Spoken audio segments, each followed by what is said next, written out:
Okay, I've been puzzling over the correct way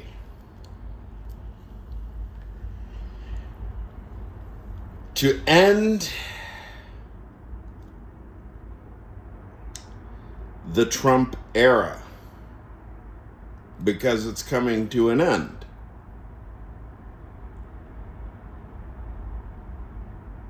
Trump's Trump's stint, his political career, it's one way or the other.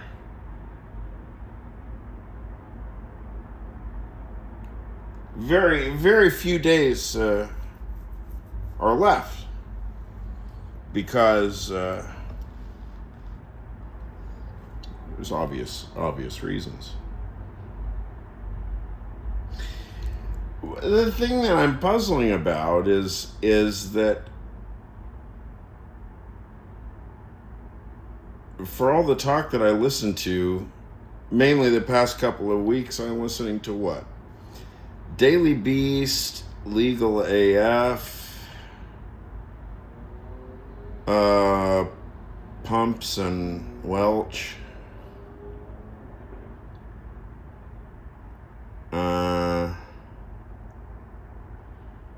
the Bulwark, Lawfare, and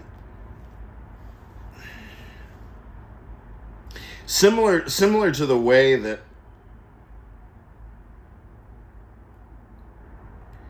corporate news media is drawing a lot of criticism has been for years, for treating things that Trump does as somehow falling within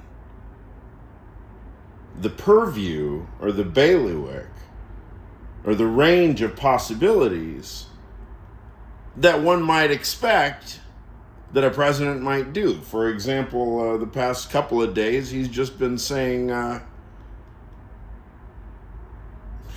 it's very even hard to remember exactly what he's saying, because these are the utterances of a toddler.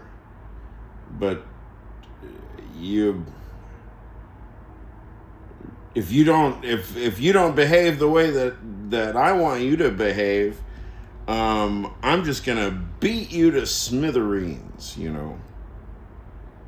I had a famous moment myself as a toddler. I was with my grandmother and my mother, and I've discussed this before. I know I've discussed this before. And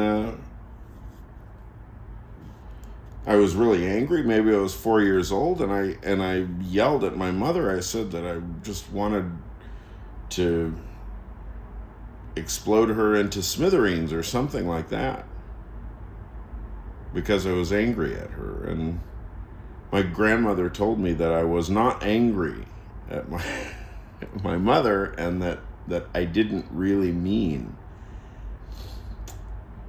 the harsh thing that I said. And so Dale, of course, very perceptive and very quick, defended my right to be as angry as any human might get at their parent. And if that's how I felt, to blow my mother into smithereens, so be it.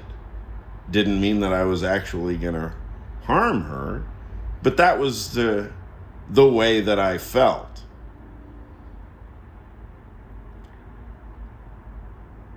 So some infantile acting out. And a parent, now, there you have a 4-year-old boy. They're acting out because they didn't get, what? I didn't get to play the video game, or I don't know.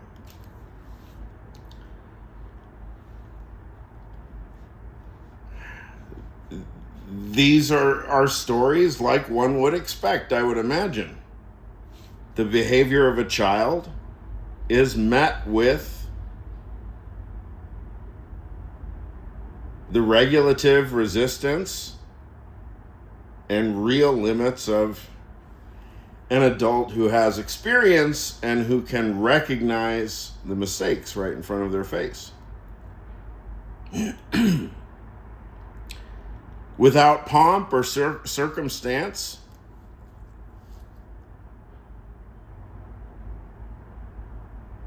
I don't have children myself, so I can only make my opinions about parenting based on my memories of having been a child and remembering the way that my dad behaved and my mom behaved.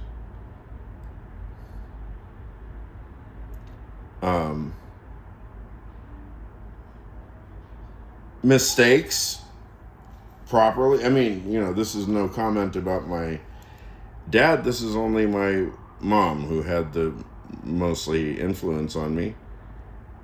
Mistakes are met with the dispassionately, swiftly, and objectively, correctly. You made a mistake. We're either going to pull you from the situation, or you're going to show that you know how to correct your mistake right now.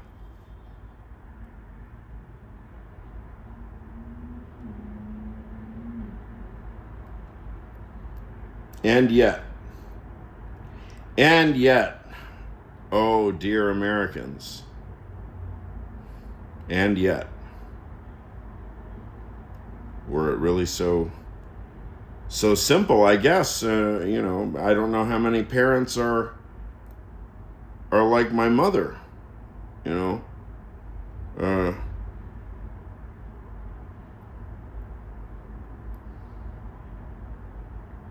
dispassionate objectivity, correct the mistakes. Remove the child from the situation. The child is going to hurt themselves. I mean, we're talking about, they're not themselves. I mean, not to mention whatever the 8 billion people in the world. Jesus, Lord, please.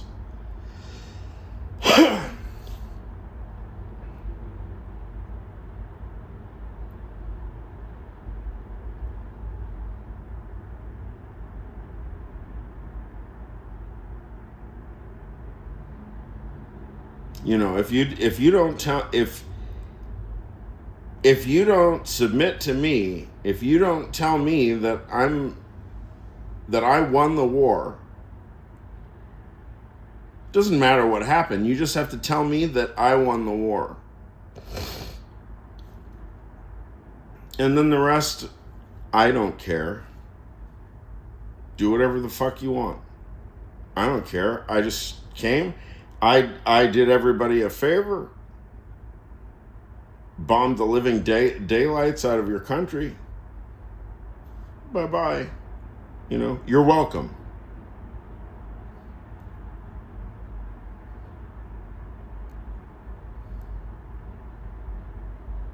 They're ranting and raving. We can scream. We can scream like Jennifer Welch. Scream like, we come up with brilliant insults, cankles, McTaco tits, and everything. And, it goes a certain amount of distance toward keeping us alert. But then again, we just really have to remove him from office now. We don't wait for the election. We're not waiting for any fucking election.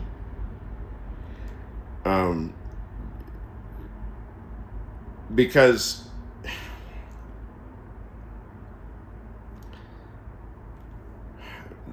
the main theme that I'm pondering is that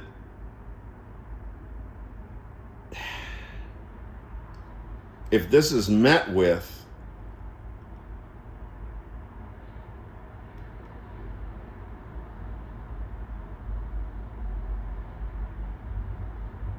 as ordinary business,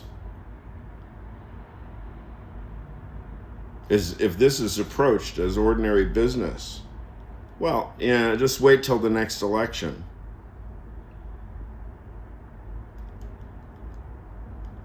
We will watch things continue to degrade unconsciously, half-consciously.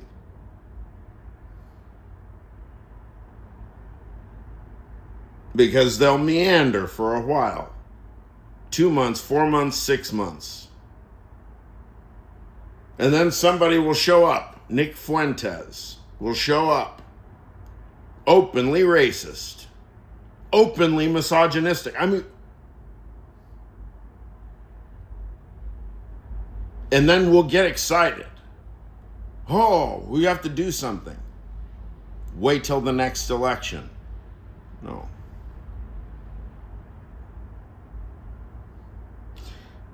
This must be rejected with a big symbolic gesture, all at once, in one breath, so to speak.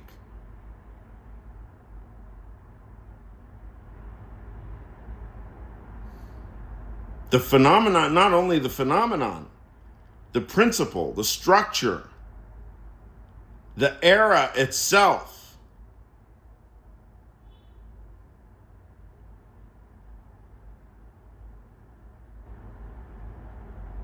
needs to be swallowed, digested. Aufheben. Aufheben.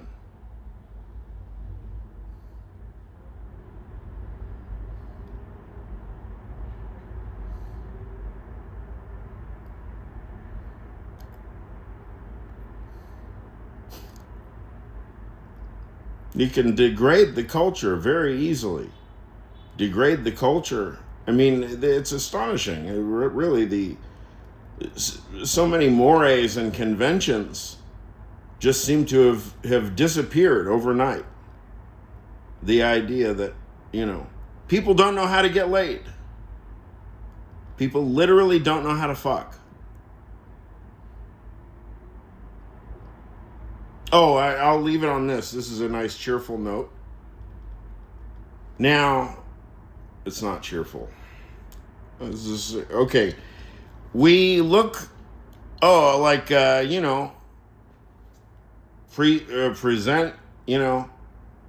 crowdsourced journalism. Ellie Leonard, right? Ellie Leonard. Michael Wolff, Joanna Coles, right? Oh, y'all are famous now. Ellie Leonard, instantly famous. Okay.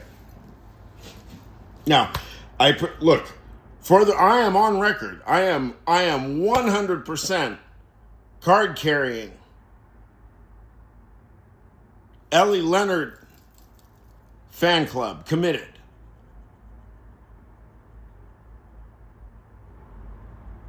Now,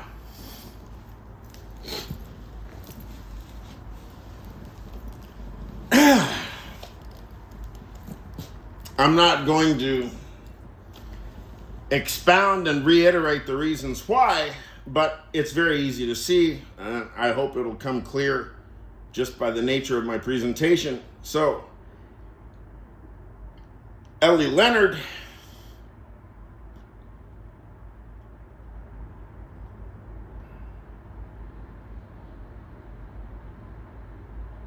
betrays a certain bias, even though there's an objective. I mean, look, no different than any journalist. We can see all your biases. So,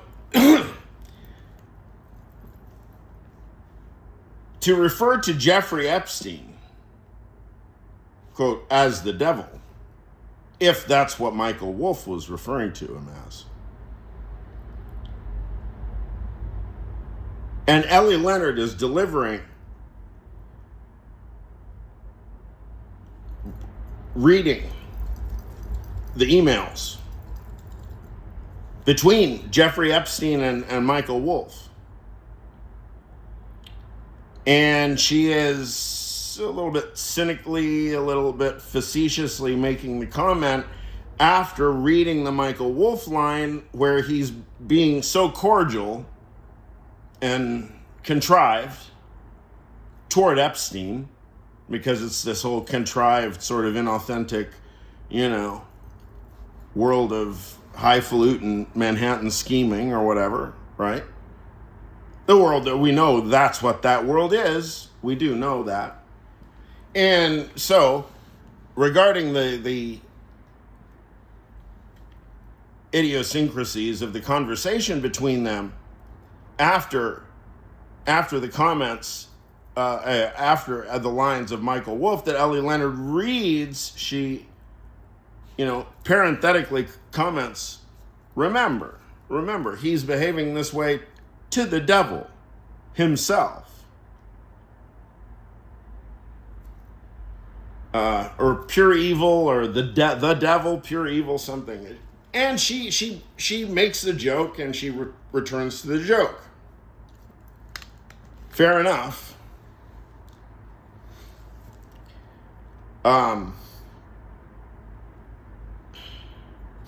Fair enough. Now, it's all well and good, because we all, look, I'm a card-carrying Hegelian.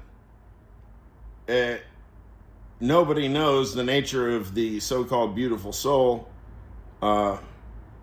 as intimately as yours truly. If you are meek, if you are well-behaved, roughly, you know what it is to indulge in the fantasy, the ideal projection of yourself as a kind of Pollyanna, beautiful soul, that you don't engage in the world, you don't get your hands dirty, and at any rate, certainly there is not very much of a moral stain on however it is that you do get your hands or your dick or your vagina dirty. So, Ellie Leonard, we need to know how you get off. I've accounted for my sex life. Same goes for you, Michael Wolff and Joanna Coles. All three y'all together have a powwow, and the only subject that you discuss is the most embarrassing sexual experience you have ever had in your life. Only then can we know what your psychological biases are. If you need an example of how it's done, you can follow mine. Or you can follow any, your favorite,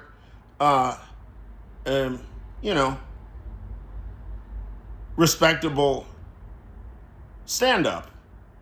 Nikki Glaser comes to mind. Anybody want to do objective science or journalism now, you got to have balls like Nikki Glaser. We need to know how you like your dick sucked, how big your clit is, how small your dick is, how big your hemorrhoids are, how often they burst. We need to know how loud your queefs are. We need to know whether your taint is tan. We need to know where you get your fucking Brazilian waxes done. We need to know how many people you fuck every day. We need to know, etc., etc., etc.